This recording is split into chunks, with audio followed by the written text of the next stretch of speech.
பெற்றுக்கொண்ட தடைகாப்பின் சிறப்பு பண்புகள். குறிப்பிடு தன்மை. பலதரப்பட்ட அயல் மூலக்கூறுகளின் வேற்றுமையை அறியும் திறன். பல்வகை தன்மை. பல்வேறு அயல் மூலக்கூறுகளை அடையாளம் காணும் திறன். சுய மற்றும் அயல் மூலக்கூறுகளை வேற்றுமைப்படுத்துதல். அயல் மூலக்கூறுகள் இனம் காணுதல் செய்யப்படுகிறது.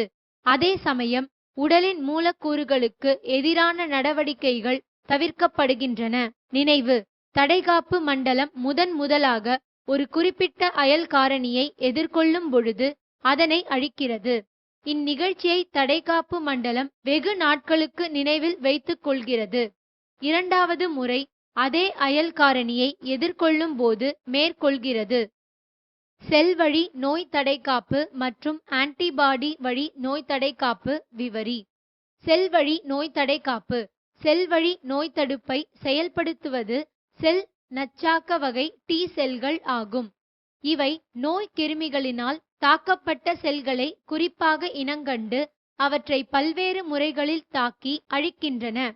புற்றுநோயால் பாதிக்கப்பட்ட செல்களை அழிப்பதற்கும் இத்தடைகாப்பு வழிவகுக்கிறது.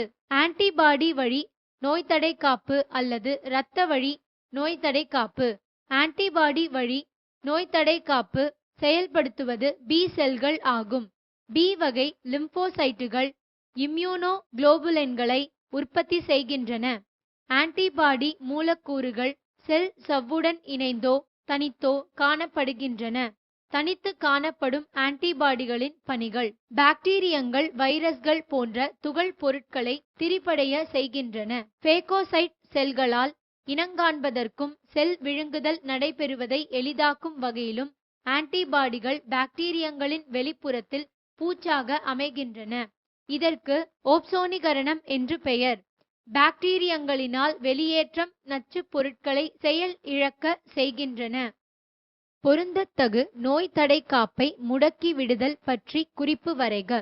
ஒவ்வொரு ஆன்டிஜனும் மேக்ரோபேஜ்கள், பி லிம்போசைட்டுகள் மற்றும் டென்ட்ரைட் செல்கள் போன்ற ஆன்டிஜன் வழங்கும் செல்களால் பதப்படுத்தப்படுகின்றன.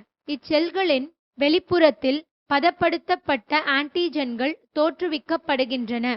உதவி செய்யும் டி செல்கள் சில காட்சிப்படுத்தப்பட்ட ஆன்டிஜன்களோடு குறிப்பாக தொடர்பு கொண்டு தூண்டுதல் நிலையை அடைகின்றன. இவ்வாறு முடக்கிவிடப்பட்ட உதவி செய்யும் டி செல்கள் பி லிம்போசைட்டுகள் மற்றும் செல் நச்சாக்க டி செல்களை குறிப்பிடும் தன்மையுடன் தூண்டுகின்றன. தூண்டப்பட்ட பி செல்கள் மற்றும் செல் நச்சாக்க டி செல்கள் எண்ணிக்கை பெருக்கமடைகின்றன. இவ்வாறு எண்ணிக்கை பெருக்கமடைந்த செல் குளோன்கள் ஒரே அடையமைப்பு கொண்ட ஆன்டிஜன்களை எதிர்கொண்டு அவற்றை அழிக்க வல்லவை.